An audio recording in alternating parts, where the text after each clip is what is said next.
All right, we're going to get into measure what you treasure. Now, you just got through resources recap, and you got through systematic approach to winning. This is shifting gears completely. So we're moving from really baseball IQ stuff and what's provided to you to more of mindset training, understanding why it's important to set goals, what goals we need to set, all of those aspects. So the goal here is that you leave, and you'll have time at the end of this to do it, and you have 3 goals outlined as we move into the off season. Okay, those goals will be specific to you. You will have time in here to actually outline them, and then you're going to either send that to a coach or show it to a coach before you leave if you have a coach that's present with you. All right, so let's dive in. Let's dive in. It's good. It's good. So when we talk about measuring what you treasure, the 3 big things we're gonna worry about are time, right? So we're gonna break down in the present, how do I measure what I treasure? In the past, how do I carry the lessons that I've learned from my past, and what goals do I need to set that are specific enough for me to move towards those in my future?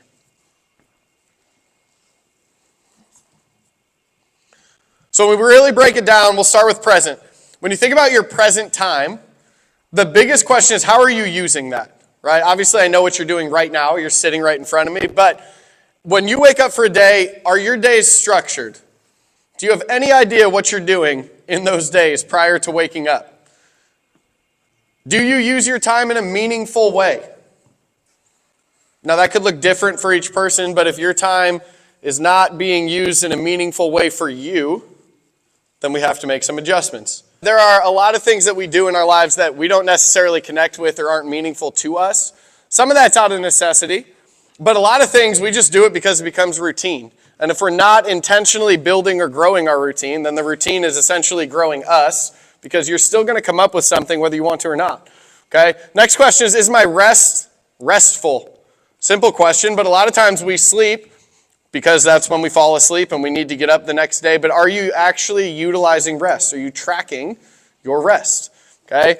As an athlete, rest is very important, and it's very important for the next one of if your mind and body are both present. Obviously, they're both here physically, right? But oftentimes we see in pregame, in games, game 2 or 3 of the day, that physically you're still there, but mentally we lose you. Mentally you're not as present in what we're doing. Mentally you're looking at other fields at Grand Park and wondering what scores are, or all of those things. We need you to be where your feet are, be mentally and physically present. And the last question is, are you pushing yourself to work harder and smarter than you did yesterday? That's really the key. Is what did you do yesterday? How do I get better than that today? And every day is going to look a little bit different, and you're not going to be perfect, but think about it. If you get 1% better every single day, that's going to equate to quite a bit of growth over the course of a year. Okay? Because it doesn't add to itself, it multiplies. Okay? So it becomes exponentially better. Second piece of this is, what do you carry from your past? I want you to take inventory of your past and really get an idea of if you have more positive or more negative memories rooted in you. The term rooted means deep, right? So the idea of positive or negatives that are rooted means that when you think about your past, is that typically the positives that you think of, that your head goes to? Or does your head immediately go to the negatives, the ways that you failed, the things that you've done, the people that you've let down, all of that? Can you revisit them without an emotional response? Both positive and negative. It's really easy to feel positives at a very high level. But it's really easy to not come down off of those. It's really easy to feel negatives at a really high level, but it's really easy to attach a ton of emotion to the negatives to where when you face a similar situation in the future, you can't perform because you're already falling back to the mindset that you were in when you failed the last time. To add false pressure to yourself, feeling like you have more to prove than you actually do. Right? So think about it. Who's watched the World Series? Let's go. All right, good game so far. Well, yesterday got a little out of hand, but we got a good series. Okay, so think about it. If you strip down all of the excess stuff of the World Series, those players are just going out there to play a baseball game. That's it. So we can't add too much pressure to ourselves of how we've done in pressure situations, because most of the idea of a pressure situation is completely in our head. It is made up. If you go up there for an at-bat, whether nobody's on or bases are loaded, you still have an at-bat. Right? So don't add too many other outside pieces. Okay? When you do fail in the past, can you learn from those lessons? Can you learn from those lessons, and how do you learn from those in a way that allows you to implement strategies to fail forward? So that way we don't repeat the same mistakes again. Okay, I don't care if you make all the mistakes in the world during positionals, just don't repeat the same one over and over again. Right? Find new ways to fail. Make it your own game. See who can be the best at failing. That's fine. Just don't repeat. Okay, so then we look to our future, and is there clarity in my goals, and how do I move closer to those daily? If I were to put you on the spot, and maybe I will, so don't just throw your hand up here. If I were to put you on the spot and say, what are your goals? How many of you have a clear and concise answer for what your goals are right now? Not a lot of hands, right? So think about it. If I can't see what it is, if there is no clarity behind what I'm trying to accomplish, then it's really difficult for me to work in a really good way to get closer to achieving those goals. So step one with anything that we're going to talk about today is you have to have clarity, clear vision, right? If I know where I'm going, then I can take steps towards getting there. But if I don't have clear vision, there are no steps to take. You end up just spinning on a hamster wheel, right? Going nowhere fast. Okay, second piece is, are your goals SMART? SMART is an acronym, and this is where you guys are going to work at the end of this when we talk through it, to where we want to make sure that your goals are specific, that they're measurable, that they're attainable, that they're relevant, and that they're time-based. One of the best things that you can do in your own life is create a sense of urgency in the things that you care about. Create your own time frames that things need to be accomplished by, so that way you don't say, well, here's my goal, and 3 years later you're at the exact same point that you were, no closer to achieving your goal, not feeling like you let yourself down. It's okay to feel like you let yourself down. That means you're putting yourself in a position to actually have to adhere to some type of personal standards. That's a good thing. Okay, we want to put ourselves in that position. So, last piece of that is, am I reflecting over my performance and adapting my present to move closer to those goals? If we never look at how we played what we did, then we can't reflect. And if we don't reflect, then we can't improve, or we can't change the mistakes that we were making. So when you went through your resources review, you guys all have Always Grind books. Gives you the ability to reflect, gives you the ability to outline or plan future sessions, right? We're trying to empower you guys with the right tools to be able to do the things that we're talking about, but we can't do them for you. So your ability to be your own best coach, like we said in the first session, is a huge key to your own development, right? Don't leave it on other people. If you want it, you go get it. Okay, we're here to help, but it is your journey. All right, so when we break those down, you're good. Going into the present, we want to be really intentional with our todays. And we only get one today. That's it. Until the next today. Right? But we got to be in where we're at. So the action steps of getting 1% better. Some of you guys have seen this simple math equation. It's not that simple. Anytime math has letters, I'm out. That's not math. Okay, so IG, incremental growth. That means small. Incremental means small. Small growth over time, T, equates to exponential growth or big growth. But my challenge to you guys is to not give up incremental growth because you don't feel like it's big enough for you.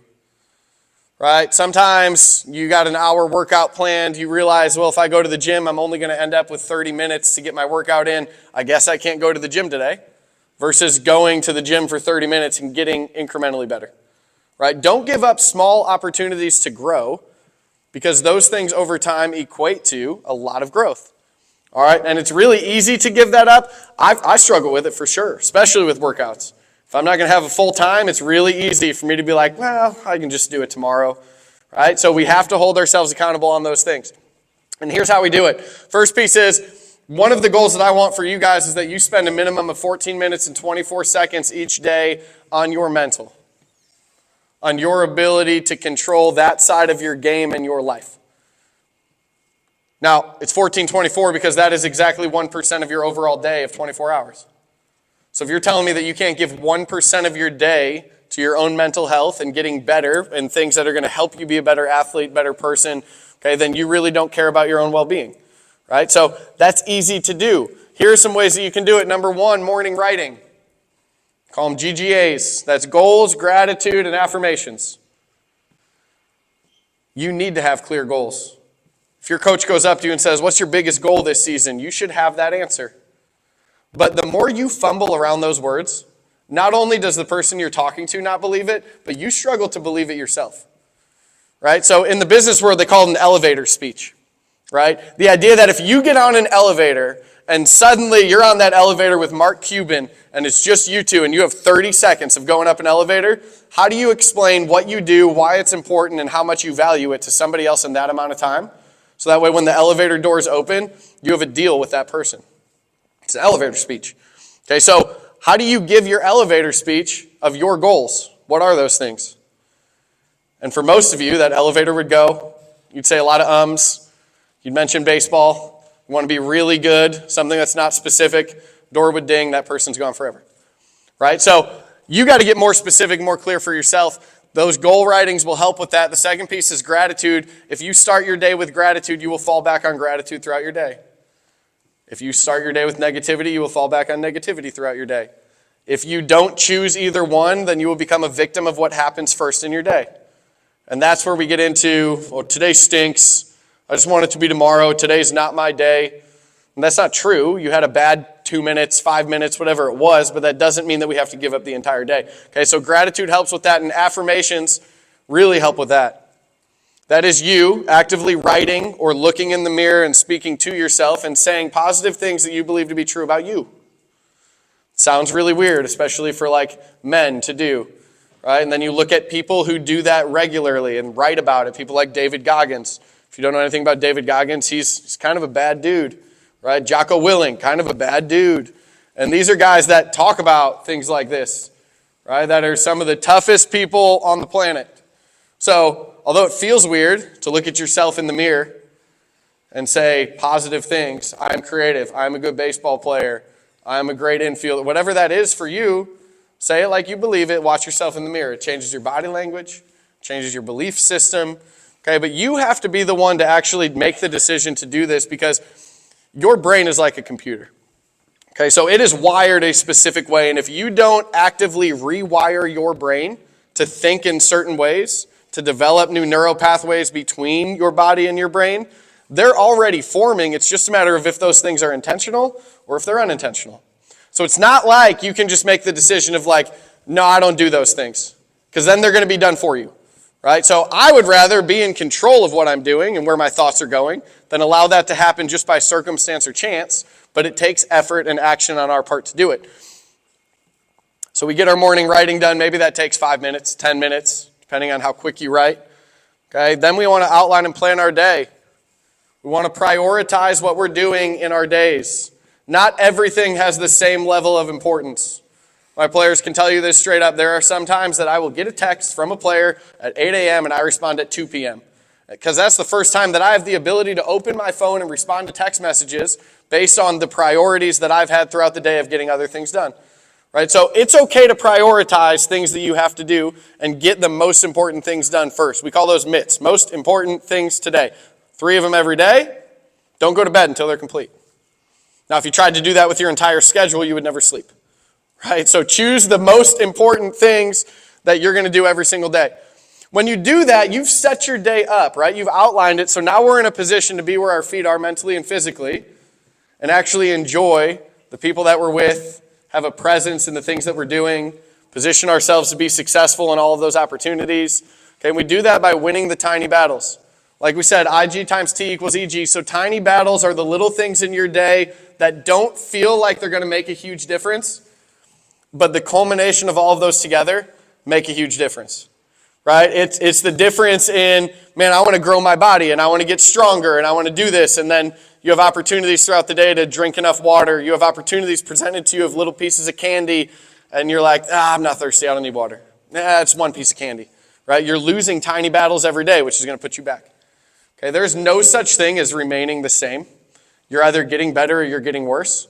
Because in comparison to others, if they're getting better and you're staying the same, then you're really getting worse, right? So you have to value the decisions that you're making. And that doesn't mean that if you're not perfect, you need to let yourself hear about it and hate yourself and do all the, like, we're all going to fail every single day. But that's the personal grace side of things of, hey, I did it. That stinks. I got to make better decisions. Okay, so when you face those things, the goal is that it's an opportunity for you to impress yourself. So fun fact, people who disappoint themselves more often than they impress themselves, have a tendency to psych themselves out rather than psych themselves up. Okay, so if you're that person who every day you're like, oh, I failed again, I disappointed myself. When you get into a clutch situation, a lot of times you either try to do too much or you don't try at all and you end up failing because you are struggling with psyching yourself up. You're psyching yourself out instead. People who impress themselves more than they disappoint themselves are people who can psych themselves up rather than psych themselves out.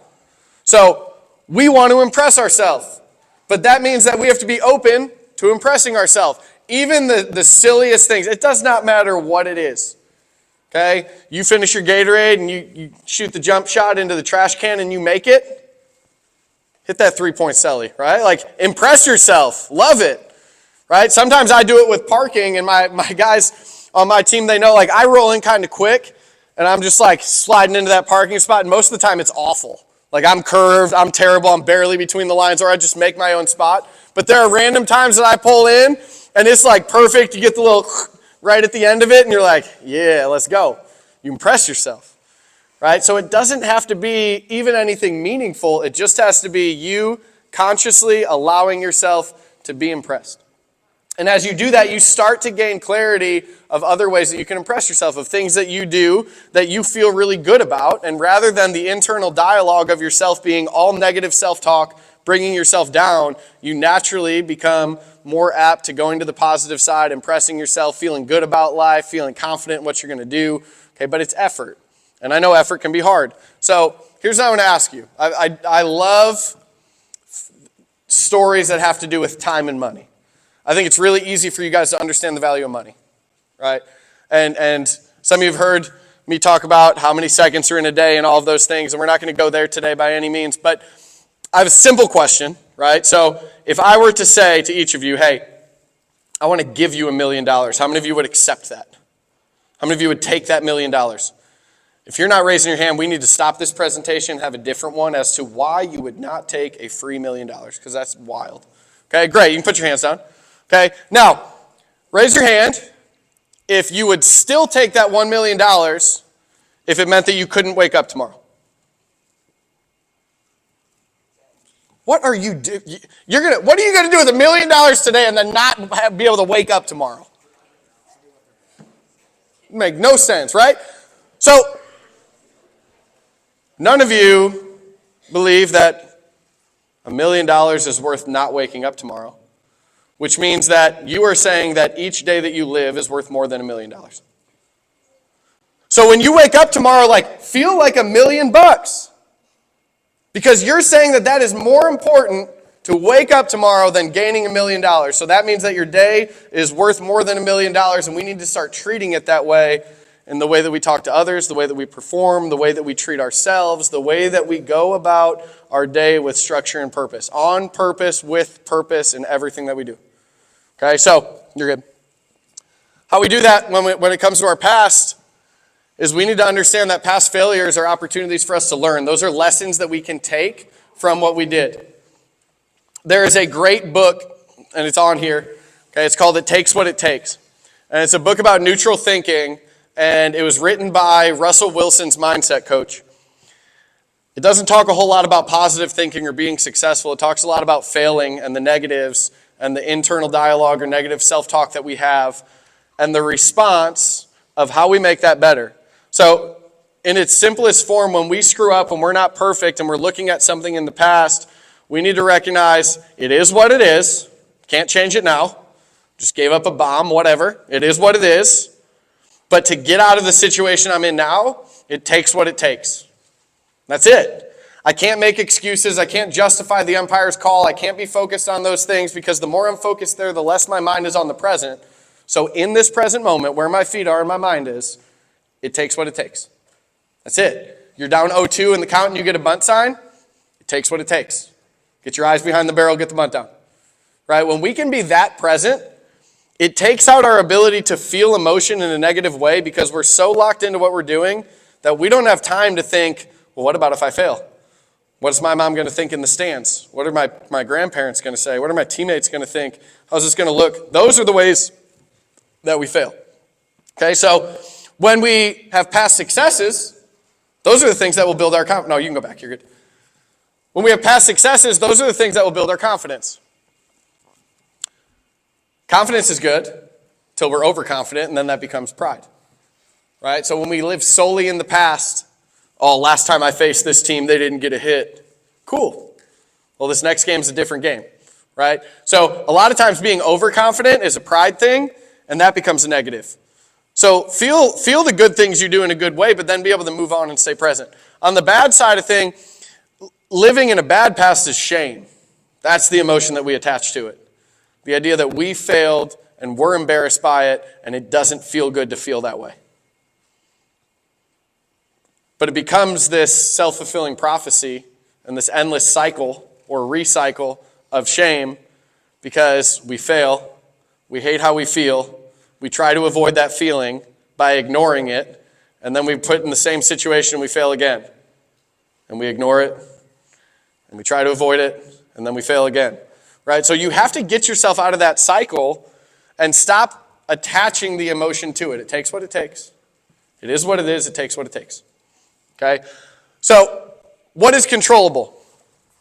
What is actually things that we can control? When we're in a baseball game, we can't control umpire calls. We can't control field conditions. We can't control the wind. There's a million things that we can't control.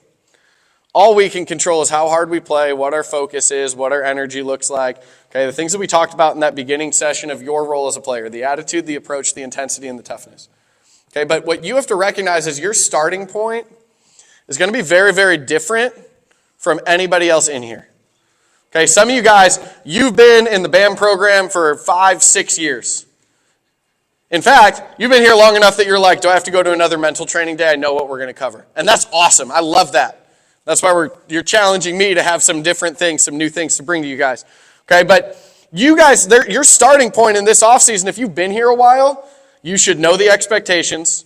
You should know the things that we're going to care about. You should know the availability expectation of being present through the offseason, how important that is. If you're new, this is all different, right? So your starting point's a little bit farther back. You don't get to control your starting point. You just control where you go from there, right? Just like in a game, you don't get to control the circumstance in which you're put in the game as a pitcher, as a hitter, whatever that is, when the ball's hit to you, but you just control the opportunity and how you take advantage of it. Right? You don't choose the specific opportunity. You're not like, bro, hit it to me. That'd be great. I'd do that every play, right? But the ball's hit to you, you got to make the play. Okay, so it just gets back to focusing on the things that we can control, having a you versus you mentality going through positionals that, like, you're going to have people there that have better days than you. And even though you're going to feel like the worst one there sometimes, like you're not the worst one there. So stop comparing yourself to others. Okay, comparison is the thief of joy, and our ability to win a me versus me battle every single day that I go is going to help you continue to improve. Know your own starting point.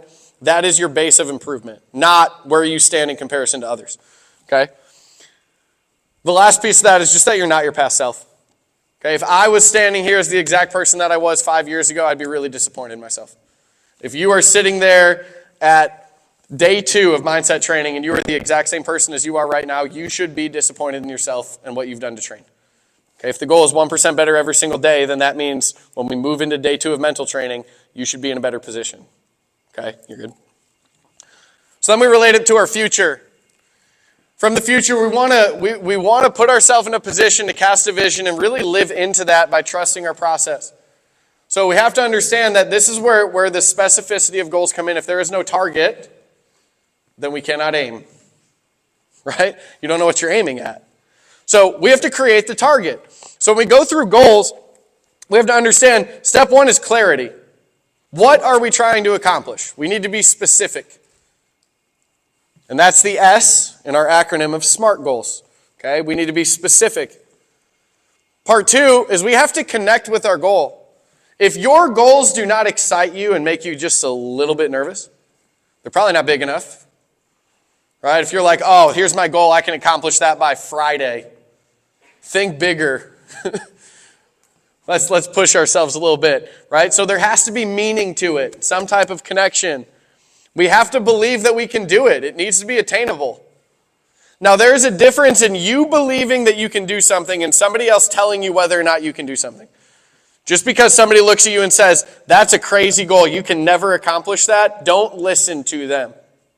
Only you determine where you go, right? But you live with yourself every day. You know what's attainable and what isn't. Okay, so you make that choice for yourself. Is this something that I can actually accomplish, that I can attain? And then we have to zoom in on our focus. And that's the R in SMART, which is relevance. Why does it even matter?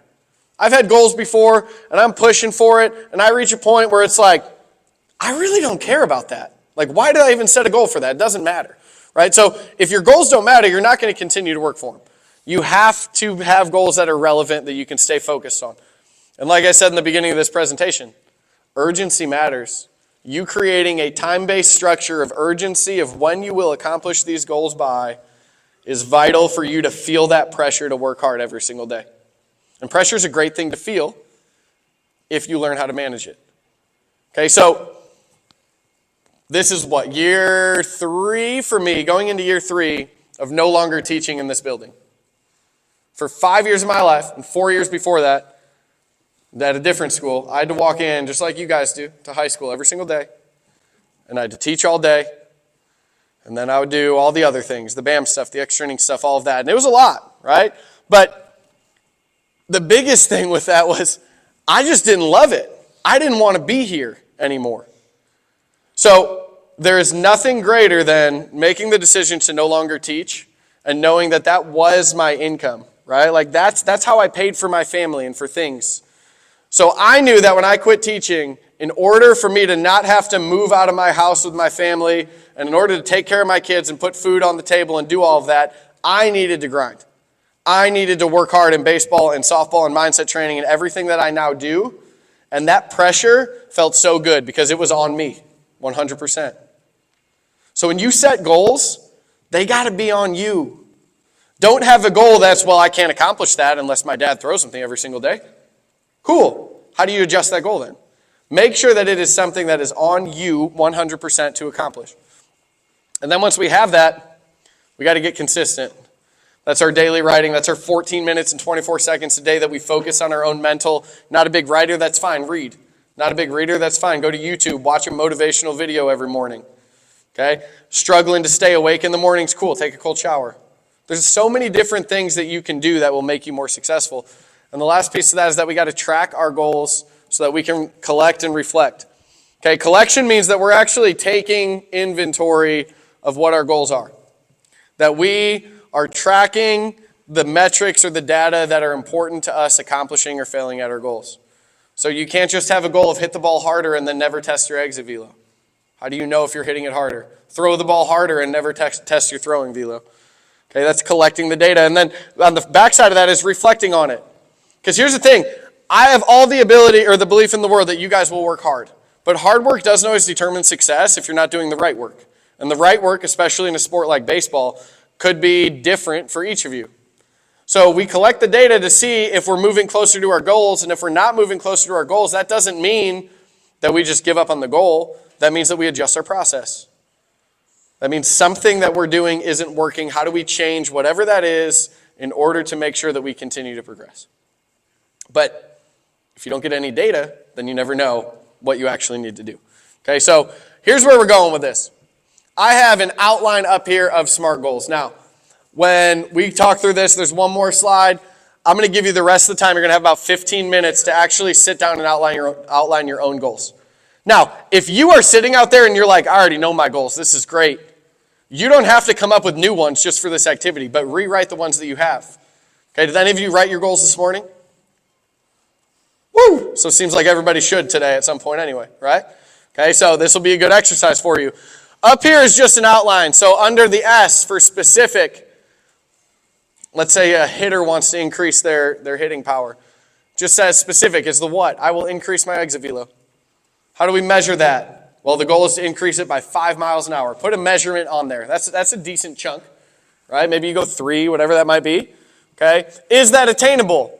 Well, don't just put yes. How do you attain it? Write it. Okay, so this says, well, I'll hit 3 times a week on my own, hit 3 times a week on my own, lift 5 times a week, and I'll go to hitting lessons every week. Cool, now you have a plan. You're going to get corrected at hitting lessons.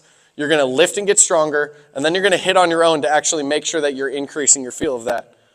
But why does it matter? Why is it relevant? Well, if your overall goal is to play college baseball, then you're going to have to hit balls hard. So you think about that overall goal, and that brings you to these goals. Okay, so time-based, when? I tell you, any goal that you set today, have the deadline of December 31st. See how hard you can work to end 2023. You got 2 months left. You got 60 days to work your tail off and see how different of a person you can show up in January than you are right now. All right, put that on you. Okay? So you do all those things. You go through those acronyms. Is it specific? Is it measurable? Is it attainable? Is it relevant? Is it time-based? And then you write it all out. Final goal, I'll increase my exit velo by 5 miles an hour between now and the end of the year. I'll do this by hitting 3 times a week on my own, going to lessons, lifting weights, tracking my progress once each week. Outlined.